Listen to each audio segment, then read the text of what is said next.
Welcome to day number 28। तो आज है डे नंबर 28 एंड आज कुछ ज़्यादा अपडेट्स है नहीं।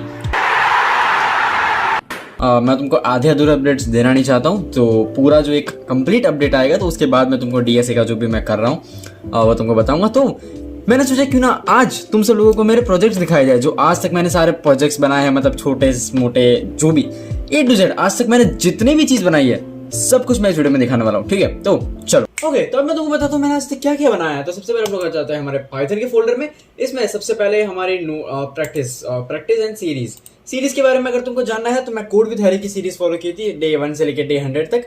तो वहां पे मैंने जो जो चीजें बनाई थी, मतलब वही जो वीडियो में है वो चीजें हैं ये सारी सीरीज में। लेकिन जो मैंने खुद से बनाई थी, अलग से बनाई थी, जो कोड विद हैरी में नहीं है, वो सारी इसमें है। तो बिगिनर में गेस द नंबर यानी कि कोई भी एक नंबर कंप्यूटर चूज करेगा और फिर हमें गेस करना पड़ेगा कि कंप्यूटर ने कौन सा नंबर चूज किया। तो एक गेम टाइप का हो गया। फिर वही ये भी सेम ही है, गेस द नंबर। फिर था हमारा आइसोमॉर्फिक स्ट्रिंग। क्या होता है इसको मैं तुमको रन करके दिखाता हूँ। यहाँ पे जैसे ये फर्स्ट स्ट्रिंग में एग डाल देता हूँ, यहाँ पे दूसरी स्ट्रिंग में एड डाल देता हूँ, तो यहाँ पे आइसोमॉर्फिक स्ट्रिंग है। तो हाँ, क्यों? क्योंकि ई को हमने ए में कन्वर्ट कर दिया और जी को हमने डी में कन्वर्ट कर दिया। तो किसी एक लेटर को दूसरे लेटर में कन्वर्ट करने के बाद दूसरा वर्ड बन जाता है, तो वो आइसोमॉर्फिक है। फिर हमारा आता है रिवर्सिंग स्ट्रिंग को रिवर्स करने का। फिर रॉक पेपर सीजर। अगर तुम पूरे दिन रूम में बैठे रहते हो, तुम्हारा भी कोई दोस्त नहीं है, कोई तुमसे शादी करना नहीं चाहता, कोई तुम्हारे साथ लड़की आना नहीं चाहती, तुम्हारे घर वाले तुमको रखना नहीं चाहते, तुम बस वेले घर में पड़े रहते हो, कुछ काम वाम नहीं करते हो और पूरे दिन गेम खेलते रहते हो, तो तुम लोग रॉक पेपर सीजर खेल सकते हो। रॉक पेपर सीजर, मैंने रॉक यूज कर लिया, ठीक है जीत।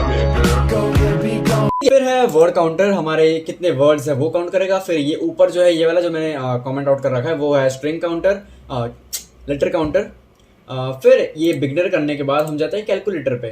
यहाँ पे मैंने कैलकुलेटर बनाया था बेसिक सा, इसमें कुछ है नहीं, बस क्या बोलते हैं ईवल फंक्शन का यूज किया। ईवल फंक्शन का तुम्हें नहीं पता तो ये इन शॉर्ट तुम जो भी टाइप करते हो उसका मतलब बाहर के साइड से कट कर देता है, अंदर जो तुमने फंक्शन लिखा है वो चल जाता है, ठीक है। फिर कोडर्स कप है, ये कुछ ज़्यादा खास नहीं है, मैं यूट्यूब पे वीडियोस देख रहा था कोडर्स कप की, तो उसमें वो जो क्वेश्चन दे रहे थे वो मैं सॉल्व कर रहा था। तो दूसरा आता है इंटरमीडिएट में क्या है, एनाग्राम चेक करता है। ये एनाग्राम क्या होता है, दोनों के बीच में लेटर सेम है लेकिन ऐसे उलझे हुए हैं। तो जैसे कि यहाँ पे मैं इसको रन करता हूँ एंड यहाँ पे मैं जैसे कि ABCD लिख देता हूँ और दूसरा मैं BDAC लिख देता हूँ, तो ये एनाग्राम है क्योंकि लेटर सेम है बस उलझे हुए हैं, तो ये हो गया एनाग्राम। फिर आता है पैलिंड्रोम वर्ड क्या होता है?